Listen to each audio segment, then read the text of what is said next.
Ed è veloce come il vento sulle ali di un aereo privato che ieri sera è arrivato a Castelfranco Marcel Jacobs per ritirare il premio Radicchio d'Oro 2021. Abito blu, occhi sorridenti, orecchini luccicanti, è lui l'ospite d'onore di questa serata dedicata alla ripartenza. Ripartenza significa tantissime cose, nel mondo nostro dello sport può essere una ripartenza da una cosa magnifica come possono essere state queste Olimpiadi, questa estate magnifica per tutta l'Italia e per tutti gli sport, o ripartenze da momenti più difficili come lo abbiamo vissuto sia nella quotidianità che lo stiamo vivendo, quindi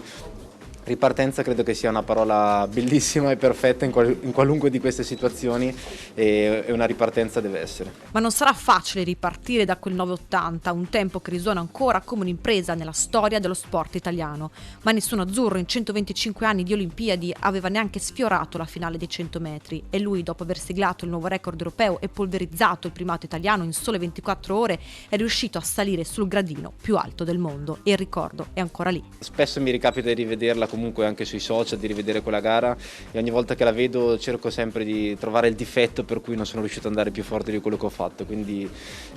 questo è un po' un problema che abbiamo noi atleti, no? Cerchiamo sempre la perfezione in tutto quello che facciamo, però rivederla è sempre molto emozionante, sia rivedere la mia gara individuale che quella fatta con i miei compagni in staffetta, è sempre qualcosa di bello e che speriamo di replicare tante altre volte. E Marcel è pronto a ripartire dai posti di blocco e da se stesso. Sarà una ripartenza forse più tosta rispetto alle altre, ci saranno tante aspettative, ma soprattutto da parte mia ormai ho imparato a concentrarmi solo su quello che mi aspetto io, perché se ci concentriamo sempre solo su quello che si aspettano gli altri, la nostra mente e il nostro corpo va in caos totale, quindi sicuramente ci saranno tante aspettative soprattutto da me stesso, sarà una stagione indoor molto significativa ma che porterà poi all'apice di quello che dovrà essere la mia stagione con i campionati del mondo. Dovremmo iniziare il 4 febbraio a Berlino e poi da lì man mano con tutte le altre gare.